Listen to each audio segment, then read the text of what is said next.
And today we welcome not one but two guests inside the Edward Jones chatting cage, each of them a proud alum of MLB.com, and these days lending their voices and faces to the TV broadcasts for Texas Rangers baseball. None other than Dave Raymond and C.J. Nitkowski. And guys, I'm guessing there was a big party at Napoli's last night because Mike Napoli, as everyone knows, hit the walk-off three-run shot to defeat the Padres 5-2. Dave, want to start with you. In terms of favorite things to call as a play-by-play guy, where does a walk-off home run rank for you personally? Well, that's got to be right there, right? That's got to be at the top. I think a walk-off of any variety. You know, and sometimes I think for play-by-play guys, the more complex you can get, the more exciting and interesting it is. But there are occasions, last night I think was definitely one of them, where it was kind of the right guy in the right spot to hit that home run. It felt like the right way for that game to end. And so that kind of a situation is as fun as it really gets in the game. Yeah, big win, a big moment for Mike Napoli, one of his two home runs on the night as the Rangers came from behind to defeat the Padres 5-2. Fans, you know the drill by now. Fire up the webcam to go one-on-one, or in this case, one-on-two, with Dave Raymond and C.J. Nitkowski. And we've got some questions through the MLB Fans app. And C.J., want to start with you for this one. Going back to the walk-off homer last night, could you look at this game potentially, maybe months from now, as a turning point for this Ranger team, which has kind of struggled up to this point? Yeah, without a doubt. Whenever you have those kind of big comeback wins, the guys are going to come in the next day. They're going to be feeling good about how the game went. Yeah, the season hasn't started exactly the way that the Rangers had hoped, but this could be one of those moments. I mean, they absolutely expect to get things turned around, to be in the postseason picture at the end of this season. And so you have the slow start, but then all of a sudden you have a couple of big wins. Really, the last two were big ones. It was an emotional one last night, but just to win these last two against the Padres, I think gets the team going in the right direction, feeling a little bit better about the day when you wake up and you come to the ballpark. So, yeah, it could be one of those days. I think it's no doubt about it with those kind of situations. But bigger picture, I think, for this team, they're doing a lot of things well, and I think it's coming down to a matter of whether or not getting it all going at the same time. The starting pitching has been really good. The offense, we know, has a ton of power, and the bullpen has been throwing the ball a lot better as well. So you put all those things together, and then a nice defining moment last night, and you could say, yeah, it looks like maybe the Rangers are ready to go on a big run. Yeah, maybe that big win could be a launching pad for this Ranger team. Right now, a fan is ready to go, so fire away with your question, please. Hey, Dave. Hey, CJ. It's John. I'm from New York. I wanted to know which city is your favorite to travel to on the road, whether it's the American League or the National League. That's a good one. I mean, there are a lot of really great cities to go to. Seattle's awesome. Chicago's awesome. New York's great. For me, I love being in the Bay Area, San Francisco. I spent 12 years kind of in my young adult life living in San Francisco, so a lot of great haunts that I still like to go back and see, a lot of great friends back there. But the weather's always, you know, refreshing in the baseball season. I think that's a big one, is when you can get a place where in July, August, whatever the case, the weather's nice. You can just take the edge off a little bit. That's a big part of it. But when you go to San Francisco, big crowds, excited, knowledgeable fan base, gorgeous ballpark. That's probably tops. Now, we go to the Bay Area all the time to see the Oakland A's, and there's no complaints. It's okay. Still going to the other side to do it. But for me, I like being in the Bay Area. Yeah, you have a couple of cities that give you kind of different reasons to kind of get excited about it. I love going back to New York. It's where I grew up, and anytime you get a chance to work a Yankee or a Met game, that one is a lot of fun. But there's just also, you go to certain places that have great atmospheres at the ballpark. Boston is one of those. It is electric there every single time, whether you're calling a game or playing a game. The atmosphere there is always a fun one, as is Wrigley. It's kind of the same thing. So a couple of the historic parks are really great. Then you get your cities. You mentioned Seattle. Seattle is one of my favorites as well. A really great ballpark, good people up there, always good restaurants as well. I mean, I don't know if there's any bad cities necessarily in the big leagues, but there are certain ones I think that you mark on your calendar that you look forward to going to. So for me, getting back to New York and going back home is always a fun one. But there's never a time where you look at the schedule and go, oh, man, I can't believe I have to go here. They just don't exist in the big leagues. All the stadiums are beautiful now. All the hotels, everything else, the amenities are just fantastic across the board. So sometimes, too, it's about vantage point. Yeah, right? If we've got a good vantage point. Washington, D.C., right? You go to the Nationals. Yeah. It's a nice stadium. It's a great city. You don't necessarily love sitting 6,000 feet in the air to try to call the game. You feel like you're sitting in a blimp. So, yeah, maybe from a broadcaster standpoint, that might not be a favorite, but it's still a great ballpark and great atmosphere there. But, yeah, things change, right? As a player, it was, all right, well, how's the clubhouse manager? You know, am I looking forward to kind of being in that club? Or that clubhouse, or is it like, I don't want to go face this team, they crush me all the time? Those are the things that matter more as a player. Now as a broadcaster, it's like, oh, well, who's got the best booth, vantage point, best access, whatever it may be. So the reasons for which you like a city or don't like a city change a little bit depending on your role. 5-star accommodations across the board, no question. We have another fan ready to go, so fan fire away for Dave and C.J. How you doing, guys? My name is Sam. I'm from Dallas. I had a question here. Do y'all think the AL West is still up for grabs, or do we have to settle for a wild card spot if we were to get into the playoffs? Well, I mean, look, it's early is what I would go with. The Astros are off to a great start, but I think we all know, mathematically over the course of 162 games, things happen. And a lot of those things have already happened for the Rangers, and we're starting to see them claw their way back in. And I was thinking about this the other night, CJ, as much as the Rangers have gone through at this point of the season, we talk about no Bell trade at this point, a number of injuries, the bullpen issues. This is a team that's 4 games under 500. I think if you're in the division and you look at the Rangers objectively and you say they've had all this stuff go wrong and they're 4 games under 500, I think if you're in this division, you would look at that with some concern and think, man, they should be buried, but they're not. So I don't think the division is out of the question yet. I think obviously, the way that Houston has gotten out of the gates, you'd have to think hard about a wild card. But Houston's still going to have their issues at some point this year. Yeah, I think about this too. The Rangers have been there and done that before, right? Look at 2015 in the slow start, 2016 as well, and they were able to come back from that. So you have guys in this clubhouse that have been there and done that, and there is no way that Jeff Bannister is going to allow these guys to start thinking about, well, could we make a wild card? We don't have a chance at winning the division. You never think that way. You think about the division until the day that you're mathematically eliminated. I like all the things that you said. Adrian Beltre coming back. Don't forget Cole Hamels now will be back here hopefully in about 7 weeks from now. That'll certainly be a big boost. But there are good things happening here. This rotation has been very good. I think a little bit underrated right now nationally. They've done a really nice job. That gives you a chance to win. And the idea of sorting out the bullpen, it's getting better. We know it didn't go exactly the way guys had hoped and Rangers fans had hoped to start the year, but it looks like it's starting to get filtered out here a little bit, and they've got it figured out. And it's going to be important. Those guys have to throw well. There's no doubt about it. You're not going to be able to win without having a strong bullpen, but I think they're kind of through those bumps in the road, and you put all those things together, and listen, you got to believe in it. You never come to the ballpark and start thinking, especially in May, well, it looks like the division is done. You can't do it. You can't act defeated. They have great leadership here with their coaching staff. They won't let them do it. Now, if you want to be more of a realist, right, I heard Mad Dog Russo the other day on MLB Network going, oh, the Rangers are done. They got zero chance, man. Knock yourself out, man. If you want to be that guy, you could be that guy, but it's not going to happen here in this clubhouse. It's a marathon, not a sprint, as the saying goes, and sometimes you need to remind yourself of that when things aren't going so well. It is a very, very long season indeed. Guys, back to social media. Great question here from Holmesy03. If you could broadcast any game from the past, what would that one game be? Ooh, that's a good one.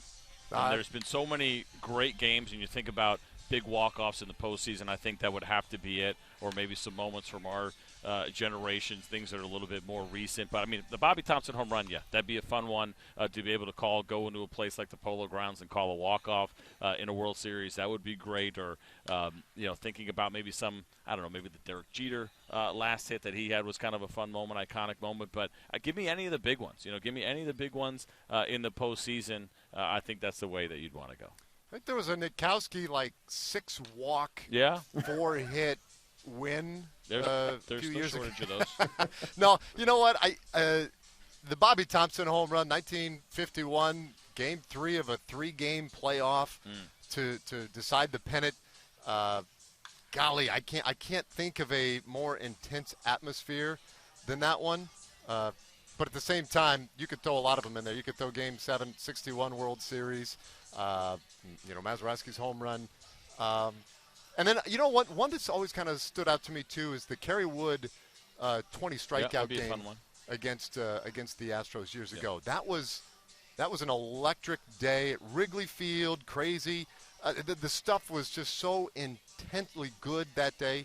So those are games that just kind of jump to mind. Yeah, because that's one of the greatest starts of all time, especially if you like game score and using a way to kind of judge starts. I was at that game. I was sitting in the bullpen as a member of the Astros and had a pretty good seat to watch him dominate the 20 strikeout games, because we've only had, 4 now, where Roger Clemens has done it twice, Kerry Wood, and then Max Scherzer. And Randy Johnson did it. it technically doesn't count because the game went extra innings. But, yeah, I mean, a 20 strikeout game is the rarest as far as pitching feats right now, right? We've got way more perfect games, obviously way more no-hitters, but a 20 strikeout one would be fun. There was the Don Larson perfect game in the World Series, too, which is pretty good. That's probably the one, yeah. Yeah, certainly a lot to choose from. That goes without saying, as right now another fan is ready to go. So, fan, fire away with your question for Dave and CJ, please. Hey, my name is Ethan, and I'm from the Cincinnati area, and I wanted to know, what should prospective broadcasters do to try to get into the field? Practice. And if this is something that you want to do, first of all, and Dave can tell you and explain this a little bit better than I can, but the idea of taking basically any job that you can get, whether it be minor league baseball, college baseball, whatever, you go to a small school, wherever it can be, the repetitions are hugely important. I tell guys, people ask me this question a lot, like former players, and saying, usually you look at the guys that are in the booth, they're usually pretty big names, right? And say, how'd you get that job? Like, I know you weren't a big player. I know, I get it, but it comes through, I think, hard work, opportunity. I mean, listen, the opportunity I had with MLB.com kind of kicked this whole thing off for me, but willing to do whatever it takes. And that goes for athletes, but I think it also goes for this situation as well. Practicing games, right? Sitting up in the stands, maybe far away. If you want to do play-by-play, go to a game live, record yourself, kind of go through, call it by yourself, go back and listen to it, ask for feedback. I mean, it's just like anything, man. You got to grind, you got to hustle, you got to work your tail off, and you got to be willing, I think, to take any job. You have to show a passion. And again, same thing that goes into playing. There's kind of, I think, a lot of similarities. Don't think you ever completely have it figured out. Constantly be working to be better. I guarantee you'll never have it all figured out, Ethan. But all of what CJ says is very, very true. The reps are critical, and I can tell you, whether it's baseball, football, or others, and it was always baseball for me. I did go to Candlestick Park. I took the tape recorder. I sat up in the upper deck. I had people come up and heckle me. What are you doing? You look like a homeless man talking to yourself up there. And the reality is, you kind of have to do that at times. At the end of the day, in baseball, it's going to be critical to get a job in the minor leagues. As a play-by-play guy anyway, you're going to have to get a job in the minor leagues. You're going to have to grind it out through multiple seasons probably. I did 11. A lot of guys have done fewer. But you're going to have to go through the minor leagues. Learn the game. You'll learn the rhythms and just how it all works with a team, and you'll get those reps. You'll get a ton of reps in the minor leagues, and that's going to be critical to develop your voice, develop your style, and just get comfortable with who you are in a booth. Well, the true professionals like each of you make this look very easy. The reality is it's anything but, so good lessons there. It requires hard work and nothing short of that. Right now, time for the EDJ question of the day, and that is quite simply for each of you. What is the wildest game you've ever broadcasted? Well, I don't have a long history. I'm sure Dave probably has some better ones than I have. So I only have, whatever many games I've done so far this year, about 15. I was only doing about 10 a year before that the last 3 years. So I haven't had anything super exciting. I mean, last night was fun with the walk-off home run from Mike Napoli in a big moment like that. But I haven't had that one yet. I mean, it's like anything. You always remember your first one. And doing the first game that I ever called. The first big league game I ever got to call was with John Sterling, ironically, a radio game, which was a pretty big deal, right? I mean, he's a huge deal in New York, and I grew up a Yankee fan, and so to have an opportunity just to sit in the booth with him and actually call a game, I think it was more about the experience for me than the actual game itself. So that's a moment that I'll never forget. And then I got to do one later with Howie Rose on radio. I mean, you talk about some really great broadcasters and legendary guys. I think those really are the ones that stick out to me earlier in my career, and I still feel like I'm pretty early in my career. Hopefully I am, at least. But the idea of who I got to work with so far has probably been bigger than the actual game that I've called. That's a troubling career arc for you. Sterling, Rose, Raymond. Dave Raymond. Listen, you take what you can get in this business. For me, look, in the minor leagues, I saw all kinds of bizarre stuff, and a lot of it had nothing to do with what was happening on the field between innings 1 and 9. But in the big leagues, I've had some great opportunities. Called Matt Cain's perfect game against the Astros in San Francisco several years ago. That was pretty special just to be there in that environment that day and be a part of that. I spent the entire game. I did no prep. You'll love this. I did no prep for that game. I spent the whole day downstairs in the Giants clubhouse with Willie Mays. Oh, wow. And I was running late to get up to the booth, and Willie wouldn't let me go. He wanted to keep talking. We were talking about all sorts of wacky stuff. And I had to keep telling Willie, lineups in like 2 minutes, dude. I got to go. So that was a really crazy day. The other one is Hurricane Ike blew through Houston when I was with the Astros. we had to move a series with the Cubs to Milwaukee. The day we traveled, we got obviously in a hurricane, it's a crazy situation. The day we traveled, it was the only plane that was actually at the airport in Houston. We get up to Milwaukee. We played that night. Carlos Zambrano throws a no-hitter against us, called that one as well, obviously. And it's the only no-hitter ever to be pitched in a neutral site, obviously. Why would it ever happen? And it happened that day. That one stands out as a memorable, although very forgettable and crazy, crazy day for me. Okay, guys, another fan is ready to go. So, fan, when you're ready, how about your question, please, for C.J. Nitkowski and Dave Raymond? Fire away. Hi, my name is Gabe. I'm from Windsor, Ontario. And I was wondering, what has been your favorite Rangers game to broadcast in your career? Well, my career has been really short, so I have to say probably last night, because that was one of the more emotional games that the Rangers have had, I think, especially what's been going on here lately. But to watch Mike Napoli hit a walk-off home run on Party at Napoli T-shirt night here. They just started selling those at the ballpark and at 108stitches.com. Check those out. So that was probably, for me, like I said, I don't know how many I've done so far this year, maybe 15 or so, but that's been the biggest one. The Ranger career so far for me has been very short. That was maybe the most exciting one we've had so far. Yeah, and it was a really special one, too. And I think so much went into it, not the least of which was the need for the Rangers to win that game last night, the way it happened. So that was a really special one. And then last year for me, there was a game here, and it was about this time of year, actually. It was against the Houston Astros, a team that the Rangers have dominated over the last few years. Astros were winning that one. They were still kind of the fair-haired boys in the division. People were excited about this great Astros team that was going to roll into the World Series. And we beat them in walk-off fashion that night, and it really set the tone for the rest of the season and the way the Rangers would handle them the rest of the way. It was really fun to beat that team because there is definitely a rivalry between the two. It was an energetic night here at the ballpark, a great finish to that game, and they just happened to bobble a ball in the ninth inning to crack open the door. We took advantage, walked it off against them. That was a very, very exciting night for me that night. Yeah, the excitement always through the roof for these Lone Star State showdowns between the Rangers and the Astros. No question, every time they lock horns. Right now, another fan is ready to go, so fan, fire away. Hi, CJ. Hi, Dave. I'm Finn from New York.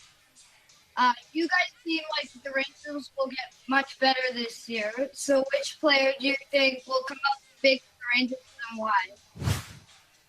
Well, that's a good question. Thinking about it, will there be one guy the rest of the way that maybe we'll be able to look back at the end of the year and say, you know what, that was the difference maker? I don't know if it's one. I mean, this is a pretty deep lineup offensively, and so there are a lot of great candidates. And to try to pick, just one and say that's going to be the guy, I don't know if there will be just one, but there's certainly guys that are going to have better seasons maybe than they've had so far. I think that's absolutely going to be the case. And as we talked about earlier, a healthy Adrian Beltre is, I think, the guy that everyone is waiting on to get back in the lineup. That could be the biggest difference maker. Obviously, we know what he brings to the field on it, what he does defensively and offensively, really balances out the lineup. I think they've been missing him from that regard, but then there's also the leadership in the clubhouse and in the dugout. And yes, he's still around and it's still there, but I don't think it's quite the same when you're playing every day, your name's in that lineup. And so I'd say probably Adrian Beltre, once he gets healthy, if we were to pick just one, maybe the guy who has the most impact the rest of the way. Yeah, they're going to get better. They're definitely going to get better. I think we're already seeing some improvements day by day right now. And Adrian Beltre coming back is going to be a huge difference. I mean, he's a Hall of Fame third baseman, hands down. It's not a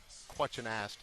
And that's a big guy to have out of your lineup on a daily basis. So when he comes back, everything he brings, that'll make a huge difference. And I think there will be other contributors, obviously, and guys who may have gotten off to a slow start who will contribute to that turnaround and that surge for this team. And that list actually is fairly long. But one guy I do kind of want to make note of right now is A.J. Griffin, because A.J., through the other day, he's been a streak stopper for us. He's followed, I think, 4 losses this year. Maybe it's 5. And he's won every time he has followed that loss, or at least the team has won in those starts that he's made. He did it again the other day. It was our final day in San Diego. After the game, in the post-game interview, we asked him about that being the streak stopper, and he didn't skip a beat. He turned right back around and said, no. I want to be a streak starter. Maybe this is the start of something going positive forward for this team. And it turns out we haven't lost since then. Right? We won the next 2 games against the Padres here. And there's a little bit of energy and a little bit of momentum heading into tonight in this first game against Oakland. So I just dig A.J. too. I just think he's a fun guy to be around. And so I'll throw him in the mix as well. I believe the Rangers are 5-0 this season when A.J. Griffin starts, so all he has to do is start every single night and problem solved. Nothing to it. Dave Raymond and C.J. Nitkowski, the pleasure has been all ours. It's been fun for us. Hope it's been fun for you guys, too. It's been awesome. The stage could be a little bigger, but it's awesome. All right, thank you both so much, and that wraps up another edition of the Edward Jones Chatting Cage right here on MLB.com. Be sure to join us again next time right here.